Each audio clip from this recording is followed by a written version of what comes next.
And welcome into in-game chat for Saturday, January the 13th, 20th, January the 20th, 2024. Yeah, I really should change those dates whenever I'm doing these, because it is episode 3 and not 2, and it is also episode 755 and not 4. There we go. So yeah, it is January the 20th, 2024, Season 18, Episode number 3. I am Scott. And I'm RJ. Welcome to the show, everybody. If you want to get in touch with us, our phone number is 334-272-9228. Check out ingamechat.net for all the links to get in touch with us. You can find us on Twitter at ingamechat. You can also find us on Facebook as well. You can email us, everyone at ingamechat.net. We are streaming right now on Twitch.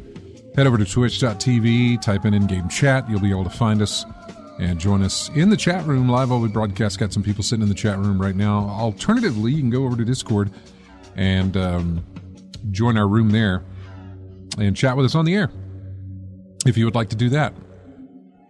And links to that can be found on our website. Go to ingamechat.net, go all the way to the bottom. There's a link for Discord. Click it, go, you're in. So that is how it works. Let me do this real quick. Out of the way. Good job. Thank you, Bam O'Brien, for the reminder. All right, welcome into the show. RJ, what have you been playing, my friend? I mean, it's only been a week, but, you know, get any gaming in? Still some more Virtua Fighter 5. I'm still playing in the league that Akai set up. It was a bad night last night. Only won like one out of 10 matches that day. It was just a really bad league. But that's not the first time, so that won't be the last. Right. I mean, there are days like that. Competitive play, it's just not your night. I know. Problem is, you just have. The thing is, though, you got to learn from what you experience through that whole thing. What's working, what's not working. Most everything wasn't working that day. But a lot of things I was able to screen cap, record, so I could see things that I was messing up on. Mm-hmm. And in the chat afterwards, I learned some things that I never knew before. So at least I got some things that I can like some techniques improve on next time. Yeah. Oh, nice. Things like that. So yeah. How do you somebody was telling you, or just because you played, you learned? There was a stream going on during the league. Yeah. And chat was going on, and they talk about things and techniques and what. See, the people that run this thing, Akai and one of the players there, Chanchai. Shout out to those two who's been doing this for a pretty long time. Where's this at again? It's on Twitch. Oh, it's on Twitch. It's okay, on Twitch, gotcha. Yeah. They give out tips and techniques and things like that. They really want to make a scene and keep it going, and they've been doing this for a long time, like I said. So I got to the party late. I mean, I knew about it, but I never was able to join their leagues really. Right. Until recently. So I've been doing it ever since, and I'm learning a lot playing in this thing. So I'm just going to keep doing it until I improve my game and have a little more consistency in my matches. Yeah. Yeah. Other than that, still playing a little bit of Grand Theft Auto Online. Still dealing with folks who live for nothing more than destroying your product that you spent weeks building up. I mean, it's a griefer's paradise. Mm-hmm. That game is now. Yeah, and it's usually some guy with nothing but I's and L's in their name, just so they can't be traced easily. I guess you can trace them. I don't know. Yeah, I guess. But every now and then you still see you were killed by Ilila Lily or something like that with nothing but eyes and L's in their name, so you can't figure out who took you out, because there's like tons of people with that same setup, eyes and L's and what other bars and things like that. Looks like a UPC code or something, but it is what it is. I just need to find a group of folks, probably through Discord. I could probably find a group of folks who actually want to team up and do some things that way. Mm-hmm. So it's just a matter of looking and finding out. But other than that, that's all I played this week. Yeah, I was pulling up Marvel Snap because I run into the same things where I'll get some matches where it's just like, boom, win. Mm-hmm. And then you'll come across, the way the cards are dealt, the way your opponent has, the way their hand is dealt.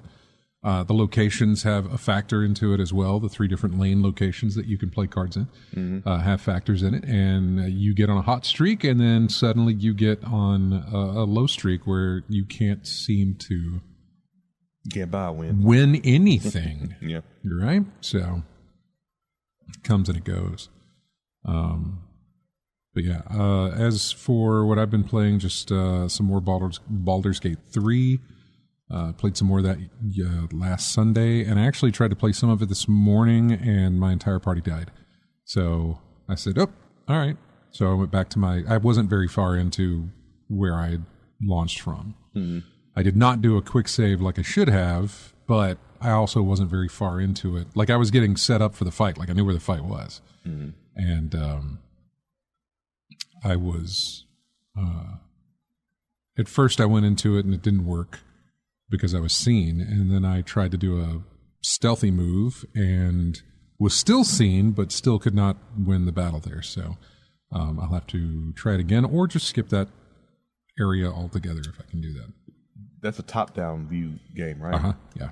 So how does stealth work in that? It's chanced, It's like they can be in the room, and you can. There's a thing on from their field of vision that can kind of give you an idea of what they're seeing or what is in their field of view. Mm-hmm. But if you are crouched, that means you're in stealth. And so there is a chance they see you. There's a chance they don't. If you're standing up, that chance of seeing you is massive. If you're stealth, crouched, the chance of seeing you is reduced quite a bit. But there is still a chance that they see you. I'm thinking along the lines of getting behind something on the field of play. I mean, that would also increase your chances of not being seen. Mm-hmm. It doesn't... But it's still... Totally eliminate your chances of not being seen, but it helps your chances of not being seen. Okay. Yeah. It's chance. It's everything. While there are literal dice rolls in the game, but almost everything is a dice roll. Whether you see it happen or not, you know what I'm saying? Like there are chances where you actually click the die and it rolls and, you run with whatever the amount is. But on a lot of instances, it's a lot like Fallout. It's a lot like, any sort of turn-based type of combat sort of thing as to the chances of them.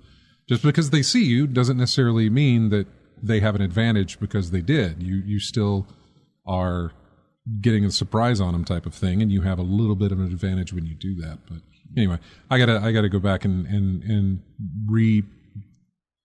redo my setup for that encounter. Mm-hmm. Put my people in a different position, and just be prepared for what's coming. Because if I can group them around, it's basically a doorway. For those of you who are playing Baldur's Gate 3, very early on, you're in the collapsed ruins. You shoot down a weight that puts a hole in the ground. You get to go into the basement. From there, there's a doorway. You're in you're in a room that has one door, and now a hole in the ceiling that you came from, but only one door. And I put the game in turn-based combat and moved my guys to either side of that door. Stealthed. Crouched. Mm-hmm. And then I put a desk in front of that door, which also helps.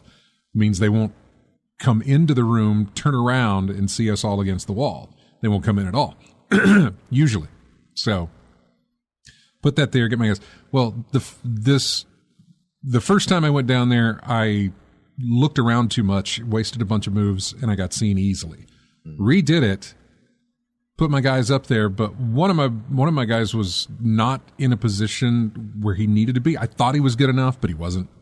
And I can redo that, but I didn't have time to redo it. I think it can put him in a better position to not be seen. And then maybe I can get the jump on him, that sort of thing. So he said, yeah, Drunk Degenerate says, there's quite a few ways to get in there. I spent a lot of hours in just that area when trying different classes before settling on what I want to play with a friend in a co-op run. So yeah, he knows what I'm talking about, but it's very early on in the game, and I'll give it another shot probably tomorrow as well and see if I can get a better position for that. And if not, I've got a save where I can just skip that area altogether. Or I say skip it, but not go down that hole if I don't need to go down there. I actually don't necessarily know why I need to go down there. I should probably explore a little bit more, but you see a weight hanging from a crane type of thing, and it's just a rope. Shoot it down. What happens? Mm-hmm. Is it there for you to put enemies in front of, and then you shoot it down? No, it's there to make the hole so you can get into the thing and then maybe get a surprise on them. Best part is on the other side of that door is a bunch of stuff on the ground that they're all standing in and an explosive barrel. You know what comes next in any of these things. Mm-hmm. And if I can get them to group all in that stuff, the first time I did this, I was spotted. And of course, they did their maneuver on the other side of that door when I got spotted. And not all of them were where I needed them to be in order to catch them with the exploding barrel. So, Drunk Degenerate says it is definitely worth your time. That's all I'm going to say. Okay. All right. Well, I will keep banging my head against that wall and see if I can get through that. I will say I'm not a very good player of this game. I am... Do you have a lot of experience with turn-based gameplay? You don't necessarily. It's not necessarily. You can play turn-based. There are two ways to. You can turn turn-based off if you want to. Mm-hmm. You can turn it on, turn it off, that sort of thing. I mean, turn-based still applies whenever you're in combat, but you can immediately go into turn-based anytime you want to in the game. Mm. And so each of your characters has limited movement and limited actions per turn. If you're not in turn-based combat, then everything else is going on around you while you're doing all of your stuff too, which is why you want to be in turn-based combat when you enter this area, because if you're not, they'll just walk in at any time you're moving around. So in turn-based, it gives you the chance to position your people first, a lot like Civilization. You know how you make all of your moves, you click, and you click in turn, and then all the other people's, they make their moves. Never played Civilization, but I think I can. Right. Like the AI makes its moves with its countries, and then you make your move, and then you in turn, and they make their moves. And so it's basically the same principle in turn-based. You get your guys set up, ready to go, do whatever they need to do, and then you hit in turn, and once all of your party has gone their turns, then the AI moves its people around. And that gives you a position to where you can set up to get the surprise on them, stand, on either side of the door, block the door so that when they come in, they don't go all the way in, and then you don't get seen. But yeah, so.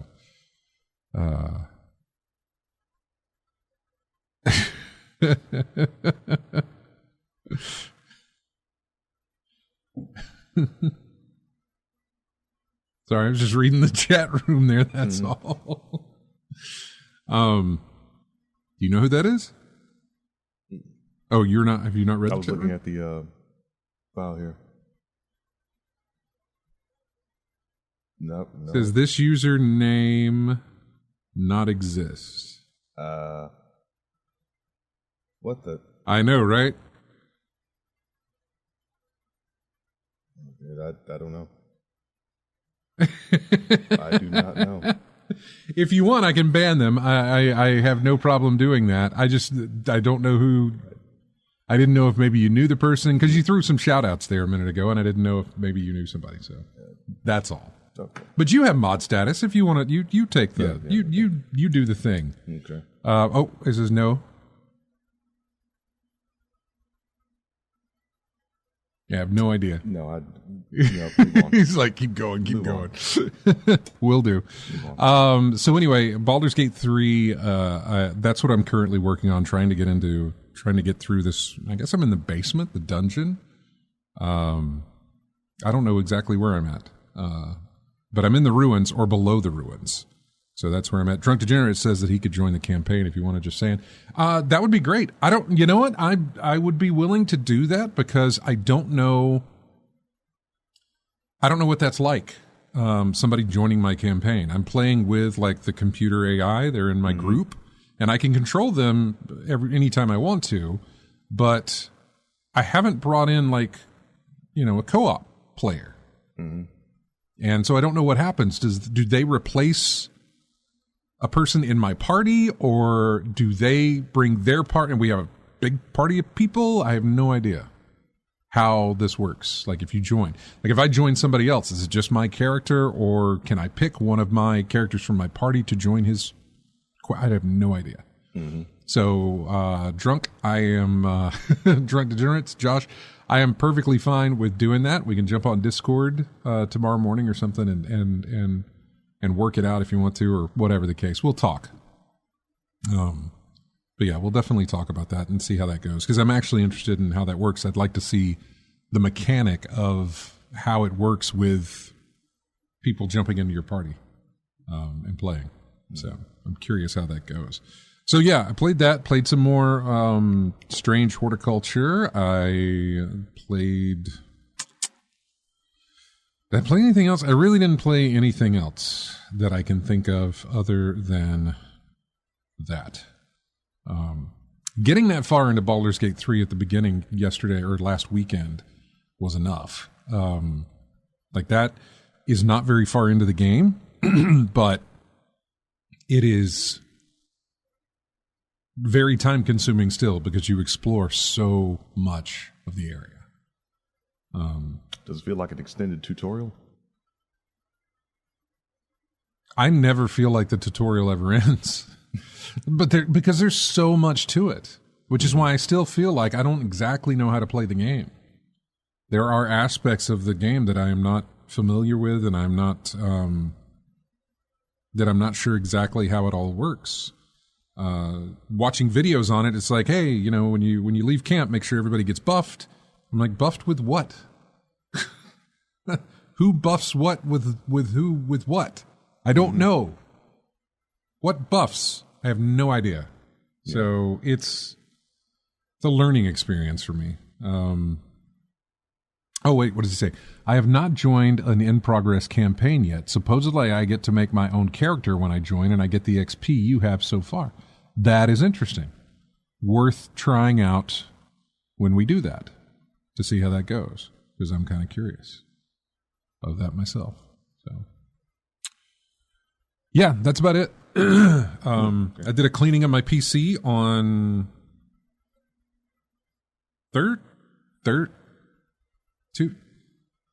Wednesday or Thursday. Wednesday or Thursday, I did a cleaning on my PC. Mm-hmm. Physical or file? Physical. Okay. Yeah.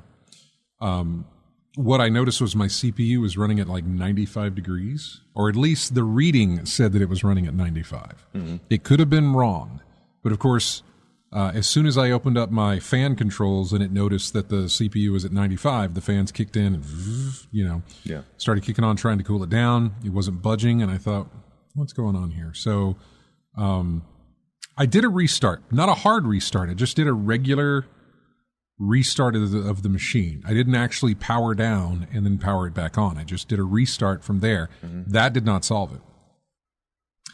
And so I thought, all right, well, maybe I need to clean the air. Maybe I actually need to do a cleaning of the fans. I've got this industrial blower thing that I use for cleaning the PC out. And so I took it apart.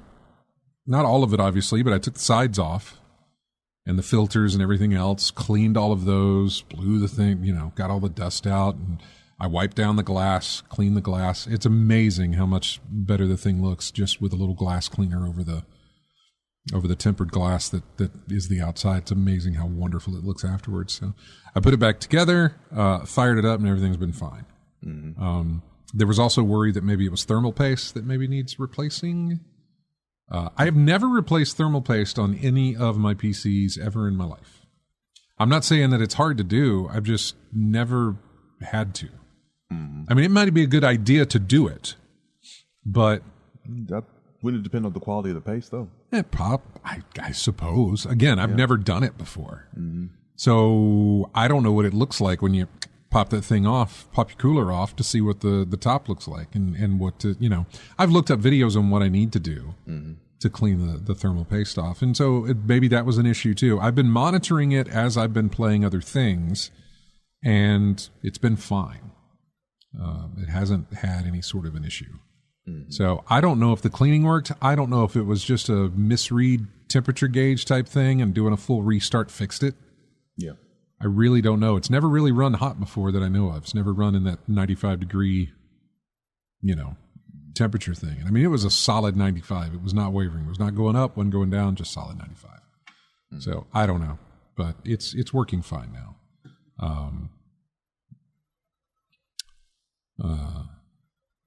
But anyway, so let's see. We are at the bottom of the hour here.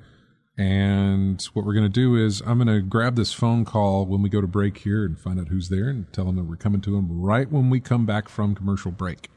We'll take that call. Then we'll go into the news because there was plenty to talk about with stuff that we left off with last week and then stuff we got this week. What with that Xbox Direct and everything. Not that there's a lot to come from that, although we finally got a date for Hellblade. The Hellblade 2 anyway. Yeah.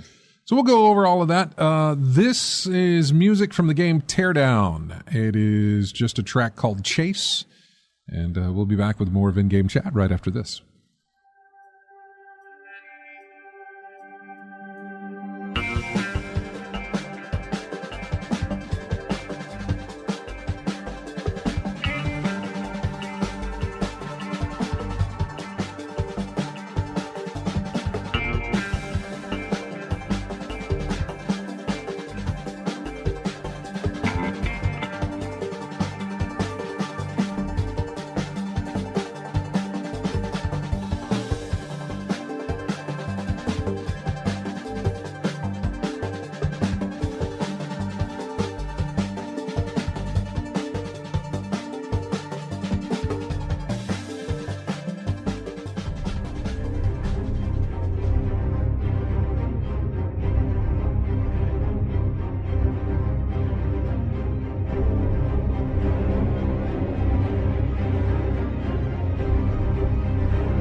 And welcome back into, in-game chat. That is the game Last Faith.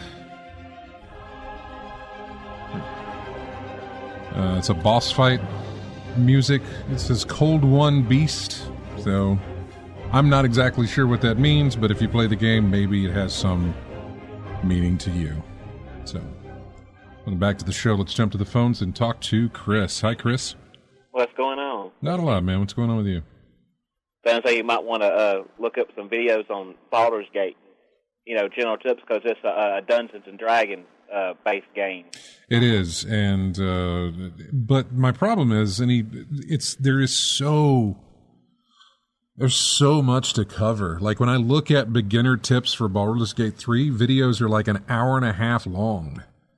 I'm just like, man, it's overload. That's one of the reasons I don't like getting to those type of based games. There's so much to do that I like the normal role-playing games that get a story and, they have a lot limited. No, I got you. I understand.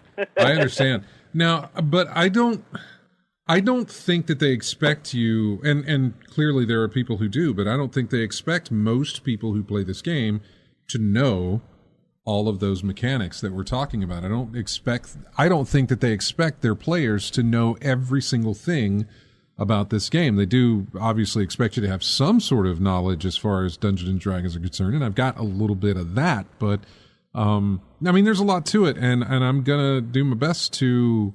I enjoy it. I really do enjoy it. There's a lot to learn. Yep. A lot to learn. So, what's been going on with you? What you playing? Usual, just a bunch of this and that, and watching anime, and catching up on this and that, and just jumping around all over the place, and just whatever suits me. Yeah, it's a good way to go. Yep. Anything? So to get that backlog done. Right. Yeah, well, yeah, the backlog. Which we haven't done. No, we haven't. Started. There's so many. There's plenty. I look at it all the time, and it's like, hey, you got plenty you haven't played yet, and here it is. And it's like, let's fire up this old thing that absolutely is not adhering to the hey, cover your backlog anymore. Speaking of which, there's something I need to do. I never got the chance to put Cyberpunk on the new setup. Oh, okay. I never got to see how it looks in with a better resolution and whatnot. With what system? PS4. PS4? Mm-hmm. Yeah. I don't think you get that. Well, old TV, remember? That's true. And everything. And I have one that now you go to 60 frames. So okay. I told you how good Grand Theft Auto looks. Right. And everything's moving a lot crisper, a lot smoother. And I've never did that with Cyberpunk. Okay, definitely do that. But my problem with that is I don't think previous gen consoles got that update that came out when Phantom Liberty dropped. Mm-hmm. And they did that update. I don't think the newer consoles, I believe, got it, but I don't think the previous gen consoles got it. But I could be completely wrong on that. But I believe there was some sort of stipulation as to who was getting that content and who wasn't. Mm-hmm. What else, Chris? Anything else? No, not much. Just wanted to tune in and see what was going on. And yeah, just so much stuff, huh? So much stuff going on that it's just not that much, man. I mean, there's plenty that we're going to be talking about, obviously, from that. But as far as what we've been playing, we get to what we can when we can, and sometimes we don't at all. So yeah, and I've been wanting to go back and play some of the old role-playing games I had that came out on the TurboGrafx 16, and since I've got that new Analog Duo, I thought, well, I haven't played through this one and all, and I grabbed a couple of those and set them out so I could maybe eventually get to it, and then I've just been feeling like I want to watch this anime series, and there's a new episode on this one, there's another couple on this one. Right. And I wanted to get into the second season of this, and if I get around to it, that's going to be fantastic, but who knows? Well, it's always good hearing from you, man, and we'll talk to you again next week, okay? All right, sounds good. Y'all have a good one then. Take care. Take care now. Yeah, I was saying earlier about overload. It's like when I first bought a PlayStation PS3. Yeah. Never got into Sony things, and I had so many titles available to me all of a sudden. Right. So I had too much information, too many things to pick from, and it sounds like that's what you're going through with Baldur's Gate 3. So much information you have to take in all at once because of the success from 1 and 2. Yeah, no. The Baldur's Gate 1 and 2, that was something that's one of the first things whenever you're watching these videos is that, hey, you don't need any experience from 1 and 2 to enjoy 3. Mm-hmm. There is no thread that connects the two, and I'm sure there is somebody who is willing to say, no, there is a thread, but the significance of that thread is very small, if there is one. I do not own Baldur's Gate or Baldur's Gate 2, but Baldur's Gate 3, I am enjoying. I really am. Without having played those other two, I am enjoying it. The stuff I was talking about and all the things that there's so much to do is not a deterrent for me, but it's also not a thing where I've decided that I'm going to learn every single aspect about this game. No. I'm going to learn what I need to learn to play it and to learn more so that I can continue to enjoy it and to, make better decisions and choices and smarter moves and things like that as to how to do it. So there's a lot to it. And it's very possible, and I don't know if Josh knows or not, but it's very possible that where I'm at right now is not a place I should be at this moment. maybe explore some more, level up some more, then come back to it and see if you can do better that way. So there's ways to go around it. There's ways to tackle the things that you have to tackle, and some of them are very smart ways, and some of them are brute force ways. Just fight your way through it. So there's plenty of different aspects to it, and I plan to learn as I go, and when I can't, find a video on what I'm misunderstanding and learn from there. That's how I'm looking at it, I guess. So I was trying to think if there was anything else that I played, because it feels like there was, but I don't think so. I don't think there was. Let's jump into the Xbox Developer Direct that came out on Thursday. It was the biggest deal of it was the fact that we weren't sure what we were going to see from Machine Games, Bethesda, and their Indiana Jones game. So we weren't sure, but we knew we were going to see something from this Direct for it. But what we got was a lot more than just that. We got Obsidian Entertainment, who showed off another RPG called Avowed. It is set in the same universe as the Pillars of Eternity series, which I think I have Pillars. I believe I have Pillars of Eternity. There's two of these RPG games, sort of top-down isometric RPG games, that I keep getting confused. And I think it's with Pillars of Eternity, because I always go to my Steam thing. I was like, is that what it is? And I scroll through and I was like, oh no, it's not that one. So, because I can never remember. But anyway, Pillars of Eternity. Obsidian's great. Obsidian's a great studio. They made some fantastic games. Obviously, New Vegas is the big one that everybody goes back to and says, yeah, Obsidian can hold their own. So, the gameplay showcase showed off the first-person combat in the game. It mixes, melee combat with swords and things like that, as well as spells and magic and things like that, wand-based magic. So it's almost like a first-person Pillars of Eternity, in a sense. But it will launch on PC and Xbox consoles on Game Pass this fall. A lot of these, in fact, maybe all of them, are coming to Game Pass, I believe. Whether it be PC Game Pass or Game Pass Ultimate, which is both console and PC. We next got to look at Ninja Theory working on Hellblade 2.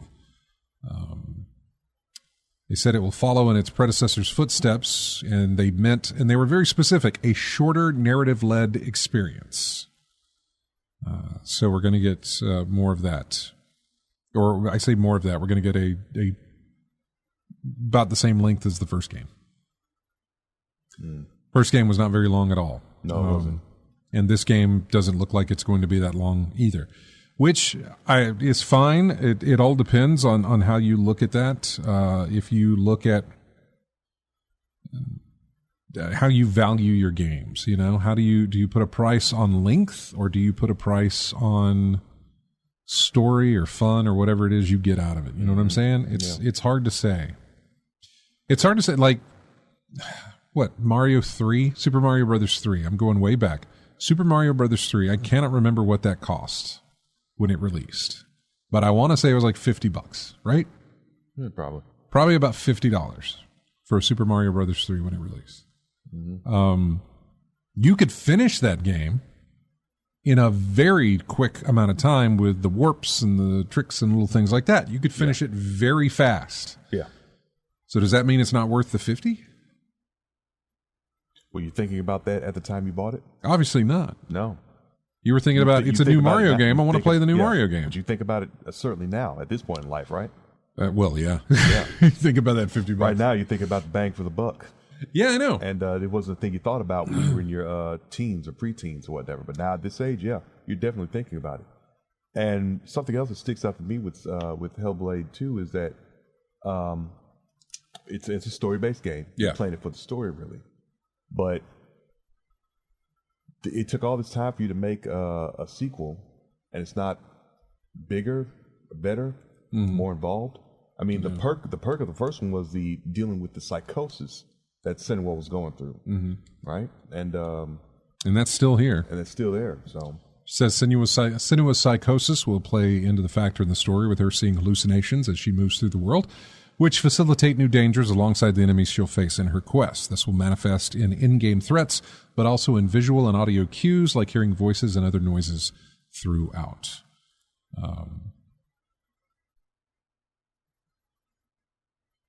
More of the same, but not bigger and better. I mean, like the God of War sequel. Mm-hmm. Bigger, better, more involved, and it looks like they didn't do that for Hellblade 2. No, it doesn't look like they're doing that for Hellblade 2, and it says it's coming to PC and Xbox Series X and S, and will be available to Game Pass subscribers. The final date that we got on this was May 21st, is when we're getting Hellblade 2. I'm looking forward to it, but I'm also a Game Pass subscriber, which means, I'll be able to play it when it releases. So, yeah, if I did not have access to that, it would be, depending on what the price is. Now, if they're talking about it being a shorter experience, maybe it isn't a full price type of game. There was something that just released that was not a full price game. Yeah. I can't remember what it was. Probably the show we talked about earlier, but yeah, it was kind of like what Sony did with the PlayStation, half finished, so it was like price lower than the new game price. Mm-hmm. Yeah, that type of thing. Yeah, nothing new really. Yeah, Lethal Migraine says price is $50 for Hellblade. I don't know. Hellblade, 8-hour game, possibly would pay $50 for that, if that's the price that it would be. I feel like I would be inclined to buy that and play it, because I was so in love with that first one that I really, really enjoyed the first one, that I am looking forward to this one as well. So I don't know. I might jump on that. For certain games, I kind of do, I would kind of do that for, depending on my hype level. But at the same time, it's hard for me to say, knowing that I'm going to get it for free, if I would jump into that or not. Mm-hmm. I don't know. But I will be there for this one, day one, since it does have the Game Pass aspect to it. In my case, it sounds a little disappointing. It took this long to get the sequel out, but it just didn't seem you went for a bigger, broader, epic tale. Doesn't seem like it. Hard to tell, since we haven't played it yet, though. We have no idea what to expect here. Is the motion capture way better than what it is? Do you get better detail in her face? I mean, or in any of the characters? Who knows, what it is? And I understand that's right. It is also digital only. There are no physical editions of this game.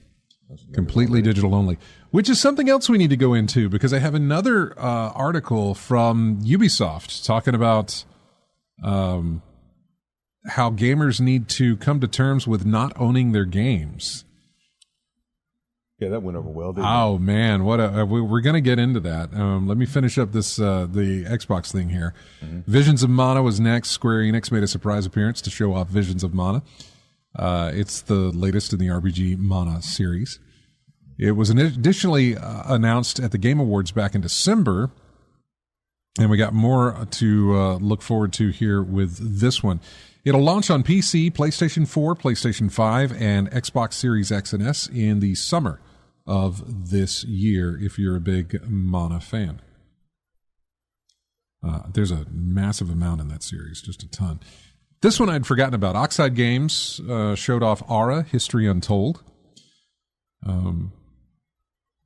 I didn't realize it, but Oxide Games is made up of a bunch of people who worked on Civilization. Civilization 4, I think, is the studio calls it a living world and a strategy game with their decisions as leaders influencing the world. This extends to the environment, culture, and even scientific advancement. Aura uses procedural generation to react to player decisions, and Oxide wants this to give players a sense of ruling over civilization and nudging history in one direction or another. It'll be on PC with Game Pass in the fall. No console release on this. PC and Game Pass PC. That is something I still will not touch. My PC Game Pass, I will still not mess around with that. I do not want to have that happen. Then they close out the show with Machine Games, Indiana Jones, and the Great Circle. Interestingly enough, I mean, it looks great. It is Machine Games. They're doing the best to capture Harrison Ford's appearance. They're doing the best to capture somebody doing a great impersonation of Harrison Ford. The game is first person. It's a first-person action game with third-person cutscenes and other kind of environmental things. Like if you climb a ladder, it pushes back to third person as your character goes up. The actual gameplay looks like it combines Uncharted-style puzzle solving and set pieces with, first-person combat type stuff or whatever. Hand-to-hand combat, turret sections, that sort of thing. Indiana Jones: The Great Circle will be exclusive to Xbox and PC. It was originally a multi-platform game before Xbox bought Bethesda. It'll launch later this year and will be available on Game Pass on both console and PC. So that's what you can expect from that. So I was happy to see it. I thought it was interesting. The first-person aspect of it really kind of was like, meh. Well, he's doing, yeah, that's right. Troy Baker is voicing Indy. Troy's really good at doing impersonations. He did a great impersonation of Hamill's Joker when he voiced him for Arkham Origins. And now he's doing a really good Harrison Ford here, trying to do that. So, yeah. When I was watching it and it showed the first-person aspect to it, I was a little bit put off by it. It just, I don't know, it felt a little strange. But the more I watched the trailer and what was being done, the more I was like, nah, first person's fine. The more I came into it and was eased myself into just kind of accepting that and being like, nah, there's no problem here. I'm willing to give that a go for first person. I don't necessarily know that we've ever had a first person indie game like that. And when I say indie, Indiana Jones game, I don't think we've had anything in first person like that before that I know of. All the other Indiana Jones games that we've had, they've all been third person or, the scum, point and click type stuff. Yeah. Which really makes me want to go back and play some of those older ones. Because I have not played Fate of Atlantis. And there's another one, Infernal Machine, I think. I haven't played that either. There's a couple of those older point and clickers that I have not played that I would like to go back through and play. I do have them, so.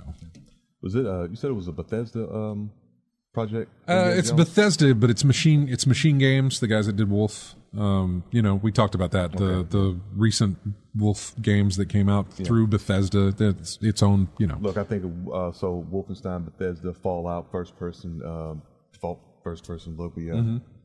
Okay, so I can see it that way then. Yeah, like I said, I liked what I saw. I really, really did.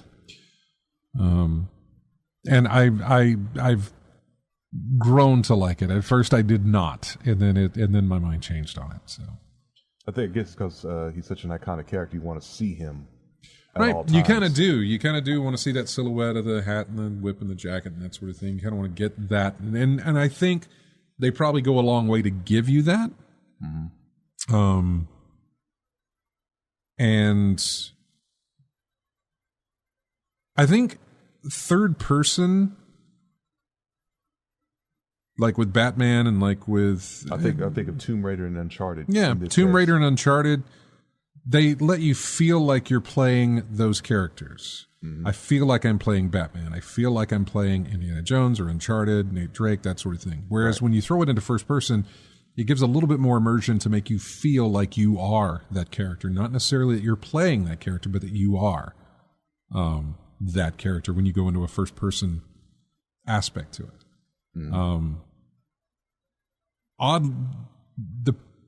say the problem. There's not really a problem. But the interesting part of this is Doom is in first person, Wolf is in first person, that sort of thing. You're only really familiar with those characters in this setting. because you've only ever had them in first person. Okay. So you're not in any kind of a third person. They're iconic, yes, but they're iconic first person games. Whereas this is an iconic first person or an iconic character who you get to play as in first person. Mm-hmm. So it makes you feel like the character, not feel like you are playing the character. You understand what you kind of get what I'm going at there? I mean, to me, it's still Indiana Jones. Oh, no, I get it. I understand that. It is still that. I'm not saying that it's any different. I'm saying there's an aspect of immersion to where you are playing the character, moving him around in third person. Like, that is its own existence. I just get to move him where he goes. Whereas when it puts you in first person, I am moving where I want to go. I'm not moving a character where it wants to go. I am moving where I want to go. Do you know what I mean? I don't get that immersed. That's perfectly fine. It's still Indiana Jones, whether it's first person or third person. I don't have that sense of feeling of immersion in that sense. Yeah. So listening to everything you said about it, I would still prefer third person. Okay. I want to see the character as much as possible throughout the game. Okay. Instead of the first person aspect. I want to see Indiana Jones. That's perfectly fine. Yeah. That's perfectly fine. And I think that's a lot of what, God, the video game forum threads were just pages long, and they were all based on the first person aspect of the game. Mm-hmm. People loving it, people hating it, people being turned off by it, people saying, let's give it a chance, people going into it. It was just, but it was page after page, and it was all about the first person aspect. Hey, look, Bethesda, do what you did with Fallout. Make it a choice. You can play first person or third person. Take your pick. They may end up doing something like that, although I know that there are aspects of maybe the combat that may make that difficult. Actually, I don't know. They may do it, they may not. Given how much the discussion has centered over the fact that it is not third person, they may throw a 180 in there and give you the opportunity to play in third person rather than in first. I don't know. There was enough of that to not surprise me if that is the case. Mm-hmm. Where they're like, we've given you the option where you can switch back and forth. Did it seem like it was unexpected? The response for the first person aspect? No, I think I think that was the wonder, because we knew the studio that was doing the game, and it's all they've done is first person type stuff, and so I think a lot of that was just the question of, I wonder if they'll do it in first person or will they do it in third, and they decided to go first. I don't. A lot of the conversation was a lot of people just wishing it had been in third person instead of first. Sometimes people don't like first person. The camera gets them sick. The way the movement is, it can kind of throw them off. And a lot of people don't play first person games because of that aspect. It gives them motion sickness. Okay. Yeah. So I thought it was just a VR thing. No, it's also first person as well. In fact, Hideo Kojima suffers from motion sickness with first-person games. In fact, he talked about it too. I want to say he had a tweet out, and I don't know that it was about Indiana Jones, but it was about a game that he was excited to play, but he's like, I can't play it because it's in first person, because it makes him sick. Yeah. I seriously thought that was just a VR. Dana was like that. Remember, Dana was like that. Okay. Yeah, Mass Effect was tough for her during the first person segments, or whenever there was. I don't remember if did Mass Effect give you the option? I haven't played. God, I can't remember that. I remember she had motion sickness whenever she was playing first person games. Okay. Which is why she didn't play a lot of first person games. Mm-hmm. So we're going to take a break. When we come back, we will jump back into the news. We have plenty. There's been layoffs galore in the gaming world. It's not necessarily something I'm highlighting with any kind of glee whatsoever. It's just, it really sucks. From Discord to Twitch to Unity. Significant numbers, man. I mean, my God. What is another one? Thunderful Group. They did layoffs there as well. Mm-hmm. So yeah, a lot more to talk about when we come back here after this break. This is music from a game called Calico. It is the main theme of the game called Calico. We'll be right back with more of In-Game Chat right after this.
Welcome back to In-Game Chat. This is music from Flashback 2, which came out in November.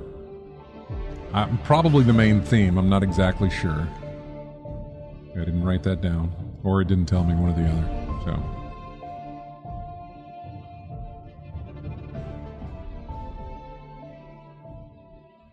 well, you know, last segment we were talking about the developer direct for Xbox and a lot of those games hitting Xbox Game Pass or PC Game Pass. The director of Larian Studios that did Baldur's Gate 3 has said that Baldur's Gate 3 will never be on a subscription service. Now, he says never, not innocent. He didn't emphasize it like I emphasized it. Because, I mean, obviously you could get bought by any company that decides to do that. Yeah, do it for you, yeah. Right, exactly. So, but they said that Baldur's Gate 3 will never appear on Game Pass or PS Plus, says the devs. And that's just one of those like immediate future things where it's like, look, outside of one of those companies buying us, it's not going to happen. Mm-hmm. It's not going to be put on a subscription service. Which is not to say that I mean, when you get successful like that, when you do something that wins so many Game of the Year awards and you are not already under the umbrella of Sony or Microsoft, you get looked at. Yep. As to, hey, maybe we can put them under the umbrella of Sony or Microsoft. But yeah. What's that $1 million man phrase? Everybody's got a price. Yeah. Yep. Let's see. Oh, here's a little quick hit. We got a game announced after 13 years of not having the game around anymore. Topspin. You remember Really? Topspin? Yeah. Yeah, Topspin 2K25 was announced. Okay. Yeah. Now who they gonna put in there? Oh, dude, I don't know. Let me look at that. That's the problem. Who's the current top of the tennis world right now? Topspin is returning. The 2K Sports Tennis Series last received an entry back in 2011, which did not come to PC. But while there's no confirmed platforms for this new one, there's a possibility you get a PC thing. Topspin 2K25 is being developed by Hangar 13, the 2K subsidiary previously known for Mafia 3 and Mafia Definitive Edition. Not much else is known about the game other than its official site that says it's coming soon. So we really don't have any idea as far as who's going to be in it or what's going to be done. Yeah. Yeah, I remember those days at Planet Games. We were playing virtual tennis and having a ball with that. Mm-hmm. Yeah. I'm looking at the trailer here. I don't necessarily recognize anybody that's modeled after whatever. I'm seriously thinking who are the top players in the tennis world? Because back in our day, those players have retired or did or Topspin use actual players?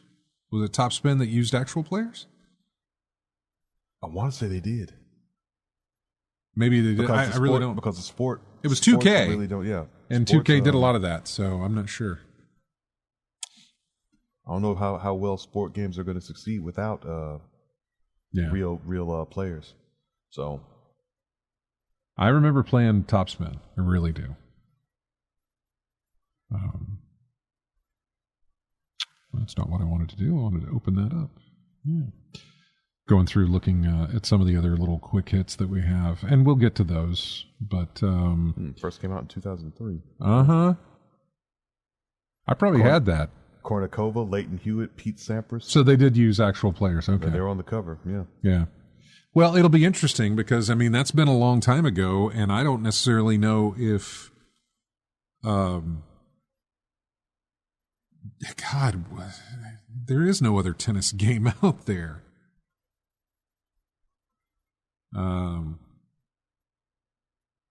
What was the other tennis game? Virtua Tennis? Virtua Tennis. Topspin, Virtua Tennis. Topspin, Virtua Tennis. There was Mario Tennis, but I'm talking about your real... Actual, I'm talking about your actual tennis. Tennis simulator. A tennis simulator. Basically. More than that. Basically, it was Topspin. It was Topspin, and it was Virtua Tennis. Those were the two. Yeah. And I believe... Now, Jack Kraft in the chat room says, if I recall, Topspin was random, not real. Okay. One of them was, but that's my thing. I don't think Virtua Tennis had real players. Virtua Tennis? Yeah. Yeah. Oh, it did? Jim Courier. Oh, okay. I did not know that. I did not know that. Yeah. Okay. Maybe. I didn't know if like the tennis world, unioned up or whatever, and they have a players association or something like that. I have no idea if that's something to be done. And given the fact that this game hasn't been released since 2011, I don't necessarily know that they were going to be able to secure the rights to some of these people's likenesses to make this happen. It may be one of those things where it's like, let's start this again. Don't worry about the licensing. Just put some players in there and see if there's a reaction to this, And then maybe we'll move on with the next one. I have no idea. Yeah, I'm looking at Virtua Tennis 4 on the wiki right now. Yeah, I know a lot of these players in there. Yeah. Okay, that's perfectly fine. I wasn't sure, but that like I said, that was Virtua Tennis. We don't know about Topspin. Well, you said you looked up Top. You said you looked up Topspin. I saw them on the cover there, but I didn't see their names on the playable characters list. I need to look at that again. Well, I can't imagine they would put an actual tennis player on the cover of the game and not include actual tennis players inside the game. You know what I mean? Mm-hmm.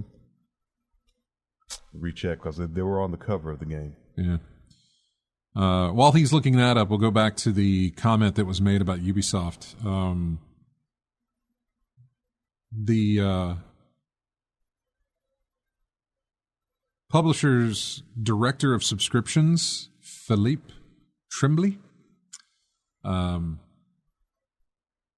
doing an interview with GameIndustry.biz. He claims the company's subscription service had its biggest ever month in October of 2023. Boy, that's Ubisoft. What released in October 2023? Assassin's Creed Mirage.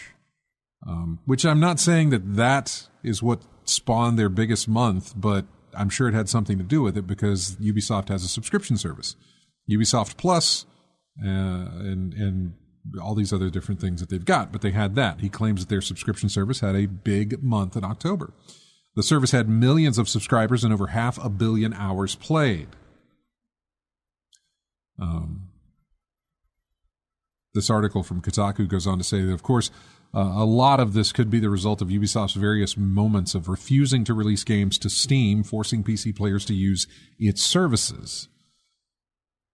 And likely opting for a month subscription rather than the full price of the game they're looking to buy. But still, clearly people are opting to use it. Yeah, throw out that $14 for the month of October and play Assassin's Creed Mirage. Or any other game on their library until you're done with it for that month, and then you can move on. Game's not that long. Mirage wasn't. So why not? It remains strange why enough people would want to subscribe, and it's $17.99 a month. It's not cheap to a single publisher's output. That's not a diss of Ubisoft games, although you might want to apply your own, but something that would be as true were it Activision, Blizzard, or EA. You can subscribe to Game Pass or PlayStation Plus and get a broad range of hundreds of games from dozens of publishers, or you can pay significantly more to only get the games made by one single publisher. And indeed, a publisher with a very distinct style of game. Talking about Ubisoft.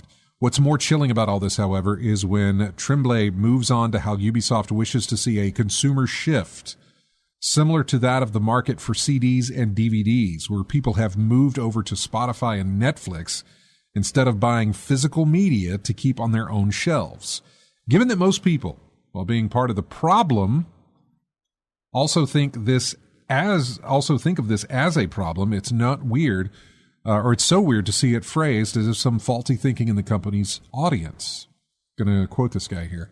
One of the things we saw is that gamers are used to, a little bit like DVD, having and owning their games.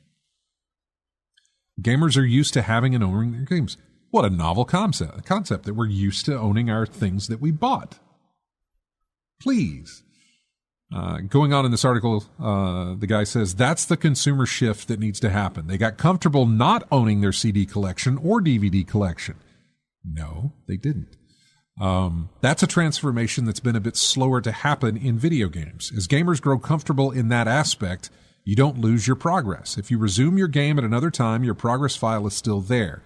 That's not been deleted. You don't lose what you've built in the game or your engagement with the game. So it's about feeling comfortable with not owning your game. What a stupid statement. What a stupid statement that is. He goes on to say to GI Biz, as people embrace that model, they will see that these games will exist, the service will continue, and you'll be able to access them when you feel like. Big BS being thrown in that one. How many games got their servers shut off last year? Enough. You know, how many games are getting their servers shut off this year? Remains to be seen, but it'll happen. Yeah. Guarantee it will be. How many folks are making their own servers for their games that they love so much that have been shut down? Yeah. Oh, wow. I have not seen this thing referenced. I'm sorry. I'm reading this article. Just after I said that, we know that isn't true. We know how often services don't continue and how many games are no longer available. One of my all-time favorite games was published by Ubisoft in 2003 called In Memoriam. In the U.S., it was called Missing Since January. This is a game that I still have the box to. It was wonderful. Mm-hmm. It was a very ARG type of game before ARG was a thing. God, I loved it. It came in an evidence bag. Mm-hmm. It was made to look like this game was evidence that the police got in touch. The kidnapper or killer released these clues, and so the police were stumped. And they're like, "Let's give them to gamers; they'll figure it out." You know, that was the whole concept. Mm-hmm. And so the game comes in an evidence bag, and it's marked, and that's the title on it. It's fantastic. And then you put the disc in the tray because that's how you played it. And you'd get like these little motion videos type thing from what the killer was seeing, and it would lead you to a website, and you would go to a website, or you would get an email. You could decide how immersive you want it. If you gave them your phone number, your email address, you'd get phone calls, you'd get emails, all these different things. This was way back when, so you could also get faxes too. When faxes were a thing, you could still get faxes. That's wonderful that you brought that up. But he's bringing up a good point here. It is not on its classics range because the company long ago lost any rights to it. Lucky for me, I own a physical copy of it. But any number of other Ubisoft games from the early 2000s still have no results. He's been searching for some of the classic ones. There's no reason on earth to think the same won't be true of Ubisoft's current games in 20 years. Okay, so he used a bad example with Missing Since January. It's wonderful. I like it, but it would direct you to websites, emails, and things like that. A lot of those websites aren't around anymore. Right. That was back in 2003. They didn't keep up whatever they had to keep up for you to go through and enjoy them again. Mm-hmm. A lot of them are not active anymore. So, yeah. there's a thing with that. It's kind of a bad example, but God, I hadn't seen that game brought up in ages. Which reminds me of another game that we talked about not too long ago that I still haven't looked up. Balance, whatever it is. Ballance. It's a little ball you move around with. It's a game the wood, the metal, and the wood, the metal, plastic, paper. Paper. It's a game I had a long time ago. Box copy, had to order it overseas to get it shipped here because it wasn't that. And so I gotta remember to look that up too. There's still plans for Ubisoft to add streaming access to Activision Blizzard games to Ubisoft Plus, as bizarre as that may seem, given the publisher's recent acquisition by Microsoft. But that's the point. It's not about not owning your games. These things will go away. They're not going to be around forever. Outside of maybe you having a physical copy. And even if you have a physical copy, it doesn't necessarily mean that that's going to last. I got physical copies of plenty of games. And I imagine if I could clean them, they might play okay. But that's if my system was kept up correctly as well to where they could play those. You know, I'm specifically talking about my Nintendo and my Super Nintendo. There's now yellow. Yeah. I mean, but I put those carts in. My Genesis still works. My Dreamcast still works. All that stuff. But that comes from care, meticulous care. I mean, if something goes wrong with it. Yeah. Well, carts will probably last okay. Carts will probably do okay. Yeah, if the contacts don't rust or anything like that. Right. I'm not exactly sure what the deterioration in carts could be, and you're probably right. Those contacts, those cards on the underside. Yeah. But I know CDs. You know, after a while, regardless of your upkeep, they're gonna disintegrate. Yeah, they're not gonna last forever. Yeah. Your lifetime. Make backups.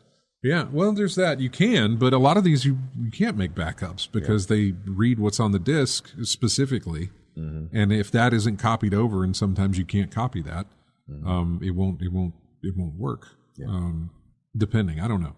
I really haven't messed around with it too much. There are workarounds with there are things of that nature, but there are workarounds. I just thought it was interesting that he's like, hey, you should. The fact of saying gamers should come to terms with not owning their games just is a ridiculous statement to me. My gut in response to hearing that was, this is someone who has no experience or very little experience with he's the head of their subscription services. So, I mean, he's got to sit in his office and come up with ways to entice gamers to digitally own their games rather than physically. That's it. And so he's going to let's look at the other ways that entertainment has trended to where it can be a digital aspect that isn't owned. Yeah. So he's looking at a product, not the people who play it.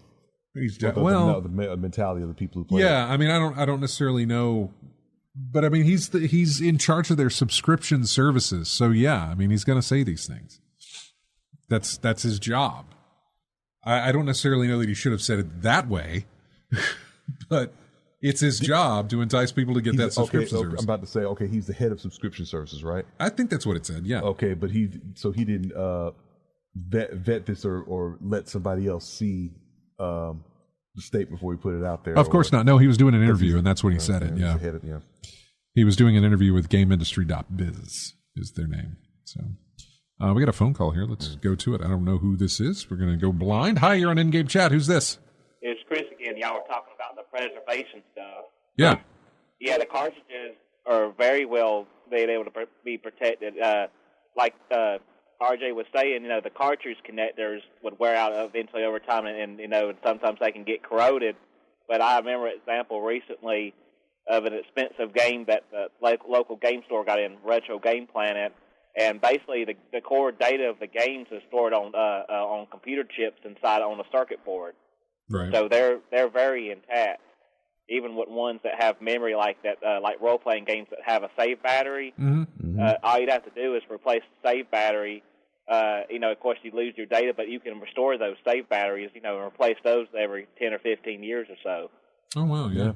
Because it's that hard, sealed environment that they're stuck in. It's not going to get in there. So, quite protective, So, yeah, big shell on that, yeah. And that one example I was talking about, think it was a Sega Genesis game. It was pretty rare and quite rare, even loose. It was around $100 or so, and we happened to do some research, and I found out that one takes this certain type of circuit board, and Tim at the game store, the manager, we went through some of the different other games and opened them up to see if it had the same circuit board, and found our dirt cheap one as a sacrifice, and then I took off the IC and desoldered it and put it on another circuit board, and we restored it and fixed the game from a $5 or $4 cheap game and fixed it and made it worthwhile to sell in the store.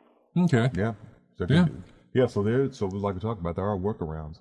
Because I think about the Genesis titles from EA, NHL. I think it was NHL '94. It was like this bigger than usual, taller than usual cartridge, but it had a battery in there and a bigger board. So if you open that thing up, I would imagine you see the board with the battery on there, right? Because it would save data from your seasonal play. So something like that was going on. So yeah, there's a whole bunch of stuff going on in there that's sealed up tight and well preserved, as long as it's not humid or rusted out or something like that. But, right. If you keep it stored and meticulously care for it, it lasts a pretty good long while. That's true.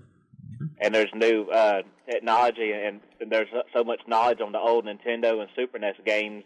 I'm not sure up to the Nintendo 64, but like the Sega Genesis and the Super Nintendo and back, they've progressed pretty strongly and have a knowledge out there in the community, because the other companies years ago would actually take games from Japan that were never translated, and they would find somebody or find a translation patch and translate the games and actually put them on chips and make a physical copy of something we never did get, and they sold them. It was a company called Tom Walk Games, but I've got several of those games, but you can back them up.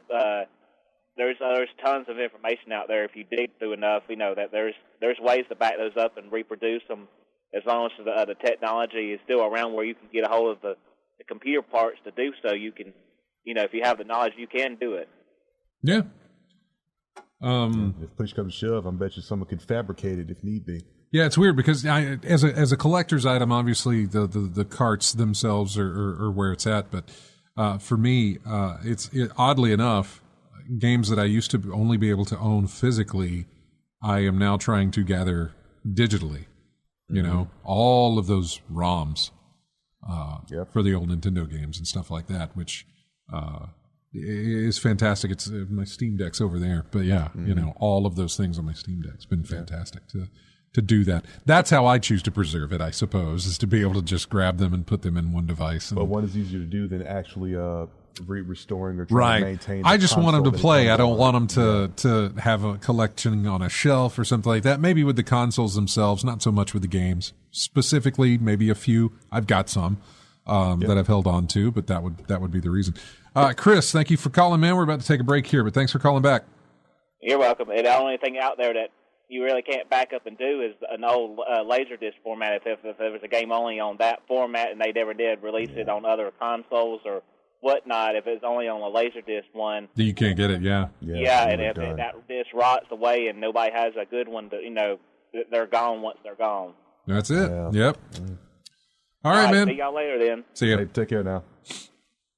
I'm going to take a break. When we come back, we will just hit some news pieces here and there. We actually have quite a few to jump into, and we'll get to those when we come back. Music here from, we're in the month of, I guess November is where I'm going through and just grabbing games that released in November just down the line.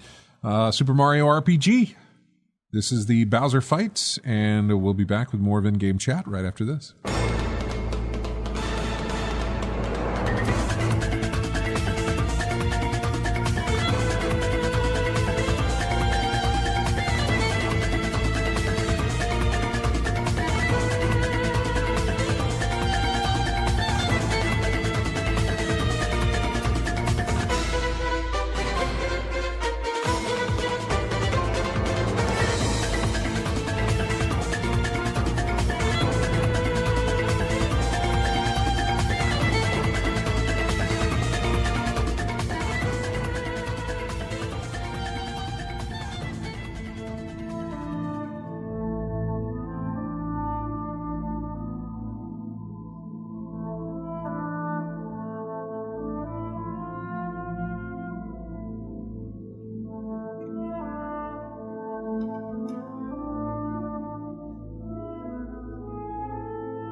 Welcome back to In-Game Chat. This is music from Assassin's Creed Nexus.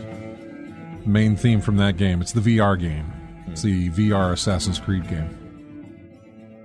Which reminds me, I have Oculus credit. I say Oculus Meta credit, I guess. I don't know. Whatever. I wonder if that plays like Mirror's Edge VR. I don't know. I don't know how it plays. I mean, I've seen trailers of how it plays, but I don't know how it plays in a VR atmosphere. I think about jumping from building to building in that game. Yeah. But I got credit to spend in that store, and I got to figure out what I'm going to do with it. I don't know if I'll go. I don't know what I'll do. Use it. Well, I have to because it ends on like the 26th or something. It expires? Yeah. So, yeah. But yeah, that's what you're hearing from. Pick something random and hope for the best. Yeah. Let's see. What do we have in some of the quick hits here? We got Spider-Man 2 leading the DICE Awards, and the full list. We got nominees, and I won't go over these. I'll wait until we get winners. In fact, when is the DICE Awards? Blah, blah, blah. DICE Award winners. When's the DICE Awards? Okay. February 13th and February the 15th. So at some point then, we're going to have Game of the Year nominees are Spider-Man 2, Tears of the Kingdom, Cocoon, Alan Wake 2, and Baldur's Gate 3. Baldur's Gate 3 got a lot of nominations. Apparently, though, Spider-Man 2 got the most nominations for the DICE Awards, which was interesting to see. 9 nominations. I would imagine Baldur's Gate 3 probably had 8. I was gonna say, I can't imagine Baldur's Gate 3 didn't get, a bunch up there as well. So probably had 8 of them. We talked about all the layoffs going on.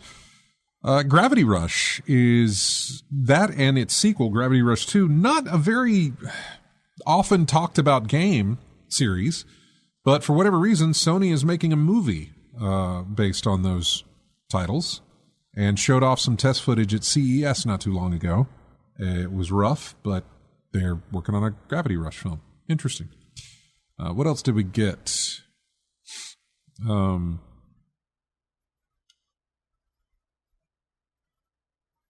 Until Dawn, that was the other movie. Until Dawn is getting a movie as well. I'm curious how that's going to play out. Like, what route are they going to take? Yeah, sorry, I didn't mean to hit you there. Yeah, are they going to play, is the movie going to play out like one of the scenarios of the game? In other words, we're going to take these sets of choices and that's how our movie's going to play out. Or are they going to somehow factor in those choices in the film somehow? What was that? Wasn't that movie called Butterfly Effect? There was a Butterfly Effect film. So something like that. The other cool thing that they could do, which hasn't really been done in a while, but when Clue released in theaters, the movie had 3 different endings. Yeah. And you had to, it was random which one you're going to get. Blu-ray. Yeah. Yeah. It was random which ending you were going to get of that film.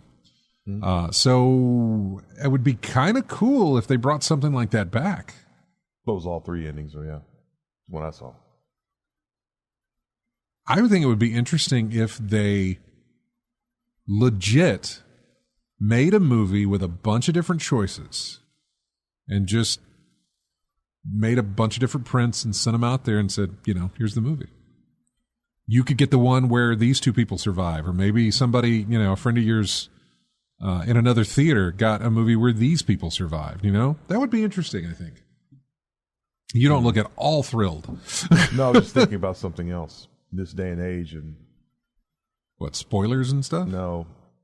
Internet and choices and vote for your scenario now type situation. Oh, no. I'm not talking about doing that stuff. No. I'm talking about them actually. I get what you're talking about. Yeah. I get what you're talking about. Yeah. Multiple films, version A, version B, version C, something like that. Then I think about how much money that would cost to invest in something like that. Oh, and it cost a ton. And then I think about the vote thing or whatever. But as a concept, I really kind of like that idea. I wish somebody would. I'm curious if somebody would do something like that. And I'm talking like really. I don't mean here's a couple of different endings. Mm-hmm. I mean here's because there's a ton of ways that story goes. Yeah, exactly. There's a ton of ways. And if they could film all of those, and I don't want to say all of them, but pick certain ones where it's like this. We're going to film this branch, this branch, this branch. A couple of different branches that they're going to film, and then just send them out there, and you get whatever's around. That's a lot for a game that would be typically a horror genre game, which is not going to like bring in the bucks. So I don't necessarily think that they're going to kind of go with something like that, but it'll be interesting. Yeah, it sounds like a Blumhouse project, something like that. I know. It probably will just be a movie based on the main story, and that's it. Rock Band 4 is releasing DLC. In fact, I think it released this weekend, or maybe this coming week, and it will be it. That will be the last DLC and for Rock Band 4, and it is done. Rock Band 4 has been around there forever, but Rock Band has been around forever. But, yep, that's going to be it. Let's see, what else we talked about? Top Spin. Oh, by the way, Top Spin in 2003, it did use real players. Yeah. Real players. Yeah. Marvel Snap, we brought up earlier, they got $100 million in funding for years of development. Plus, they're going to work on a new IP as well. That is Second Dinner, I believe, is the name of the company that makes Marvel Snap. We were curious about that because their publisher got sold or something, or went out or shuttered or something, but they were okay. But yeah, they got $100 million in funding. They're going to be fine. Totally be fine. Pal World. If I'm pronouncing that right, Pal World. This game is just off the tracks popular right now. It's called the Pokemon with Guns survival game. Pal World has already sold a staggering 1 million copies just hours into its early access launch on Steam. That's as the studio addresses the lack of 32-player dedicated servers, saying the situation is not up to us. Pal World's whole thing, if you're unfamiliar, is that it combines Pokemon-style creature catching with open-world survival and crafting, giving players the option to exploit or eat their pals in the name of completing tasks more efficiently if they so choose. It's a proposition that evidently resonated with players in a big way. Pocket Pair, which is the developer, has taken to social media to announce that Pal World has sold over 1 million copies in about 8 hours since release. That number ballooned up to 2 hours as well. Or not 2 hours, 2 million. That ballooned up to 2 million when I got up this morning at least. At the time of this writing, Steam is reporting that Pal World is its top-selling game with over 370,000 people currently playing, making it the store's third most played title at present. They've also got launch day server woes, with Pocket Pair warning possible server instability and connection issues due to a large influx of players. Currently, while Steam users can join dedicated servers to experience the game with up to 32 players, online multiplayer is limited to 2 to 4 player co-op on Xbox, a restriction that also applies when playing via PC Game Pass or the Microsoft Store. So they're having some issues with it, but this thing is massively popular. Massively popular.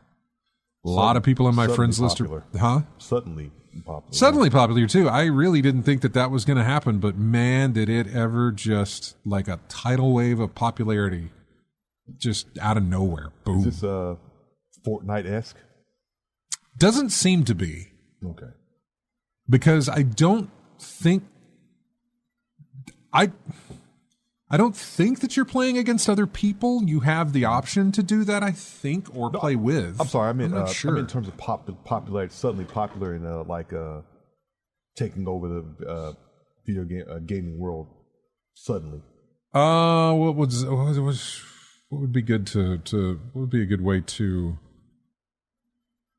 exemplify that? I'm not sure. I'm not sure what the example is. There are plenty of examples out there of a game that just gets released and becomes massively popular. Maybe not Minecraft, but PUBG, possibly type of massively popular type thing. Pokemon Go? I would say so for an app.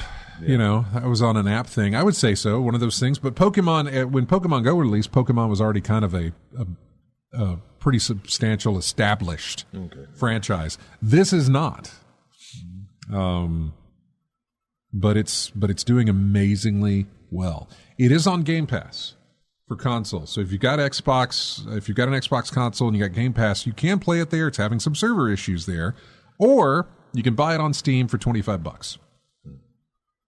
The cost of entry is quite low for a game like this. It is still considered being in early access. But if you look at some of the Steam reviews, which I looked at this morning, there is nary a negative one to be found.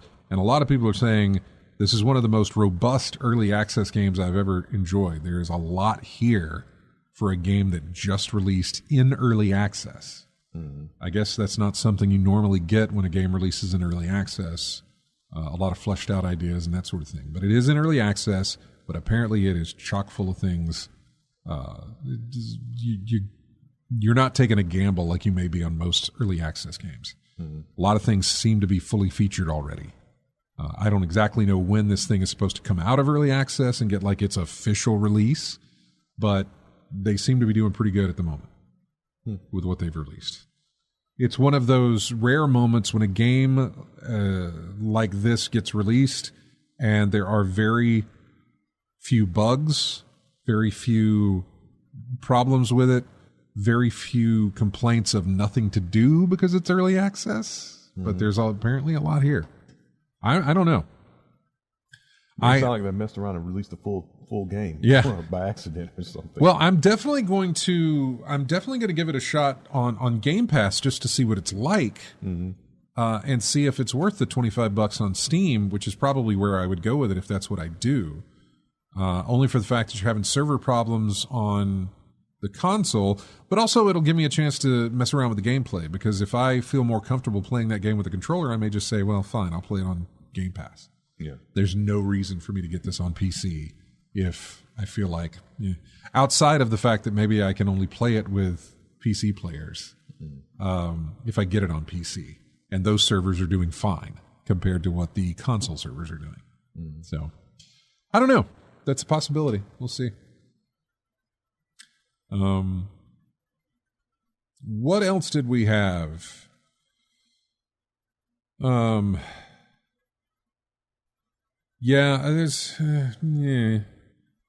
don't think I've got enough time to really go into it, but I was going to talk about the SAG-AFTRA made a deal with an AI company without consulting their voice actors. And that's become a little bit of a contention between the union and the voice actors. Seems like regardless of how y'all feel, we're going with this anyway.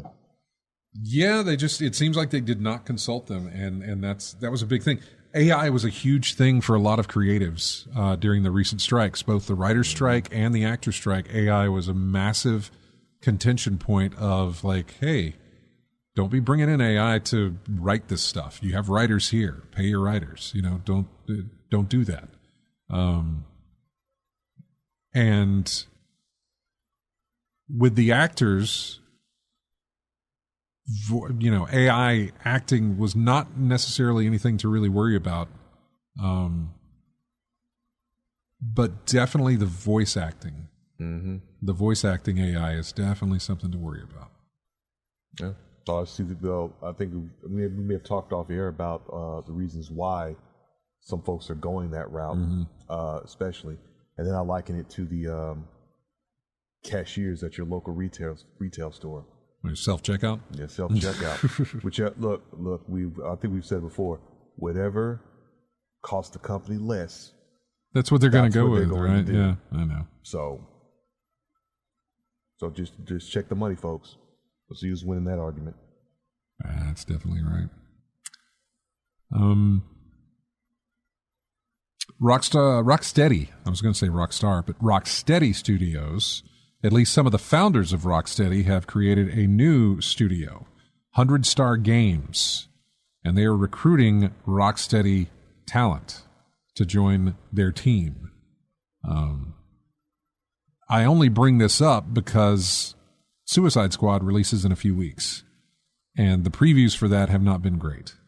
The previews for that have just been abysmal, really. Yeah. And I don't know.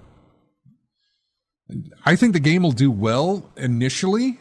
So I think it'll go one of two ways. I think that it'll be a massive influx of players at the beginning who play it, and then word of mouth says this is crap and nobody else buys it. You know, starts big, goes way down. Or starts small, improvements get made, or word of mouth gets around that, hey, this ain't so bad. And then it picks up from there.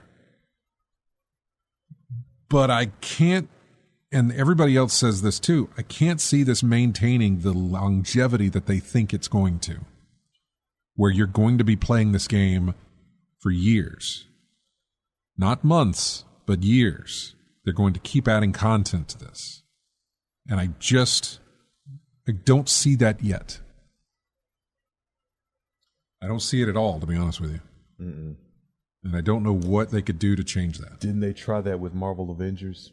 Well, they didn't. Square Enix did. Well, someone tried that with Marvel Avengers and it didn't. And that's one of the biggest comparisons that gets made to this, is the Marvel Avengers type thing. Because here you are with another comic book group, and where you think Avengers would be like slam dunk, right? Yeah. It's yours to lose. And sure enough. Depends on the format. Yeah, sure enough, they dropped the ball on that. Yeah, it depends on the format you put it out. With I will say, a lot of the same issues. Going through the main story campaign was okay, especially after they patched it a few times and got it to where it needed to be. Going through the main story was fine. But the main story wasn't very long, and once you were done with that, the in-game aspect was just horrible. And it wasn't keeping people there. You may find the same thing here, and I've heard some great things about like some of the story set pieces that are in Suicide Squad are really, really good. You play the game to get to those moments, in the game and further the story along. It may have something where when you get through that story, here's more stuff to do, and it's just like, I have no drive to do them. I got through your main story. There is no pull here. And that may be the same case that's likely the same case that I would have with it as well. Yeah. It's like, I've finished your story. I don't have any more in me here because I have no drive to continue this. I thought a lot about that with Destiny. I did have drive to continue just to level up my character and do whatever else, but I don't necessarily see that being the case here. I feel like this is and I want to call it a fad, but this is a thing that was popular at the time of conception and beginning of development, that by the time they got to a releasable state, that fad, that whatever it was, had dwindled. Tastes have changed. Had stopped. Yeah. Right. The cycle for the looter shooter had dropped. Where it was really big at that time, your Fortnites and your ever ongoing thing, and they survived that. But they survived it while establishing it, and I don't think anybody else can come into that genre now and take over. And so I just don't think this is going to have the legs to carry it as far as they think it's going to carry them. Will it be successful? I think it will be. I think it'll do well out of the gate, but will it last? I don't know. I don't think so. That's my thought on it. So I don't know. We're coming up to the end of the what's a bear? We're coming up at the end of the big old bear coming out of his cave. We're coming up to the end of the show here, and I want to thank everybody for joining us in the chat room and listening on the stream and on the radio. Thanks for Chris for calling in there. And everybody who gets our show each week off of iTunes or however you get our show, we really do appreciate it. We're on Spotify, by the way. I keep uploading the show. I've started this towards the end of last year. I started uploading to Spotify because Multile had given me a mention that, hey, you ever thought of uploading to Spotify? Well, I did. So it's there. So if you guys want it. Thank you, everybody, for joining us, and everyone in the chat room as well. You guys are fantastic for showing up every single weekend, and we do appreciate it. Thank you so much. We got music here from, oh man, it's a great game, American Arcadia, Wonderful little side scroller. There is a section where your character comes across a room with a piano in it and just sits down and starts to play it, and this is what he plays. We will be back next Saturday. You guys have a fantastic week, and we'll see you then.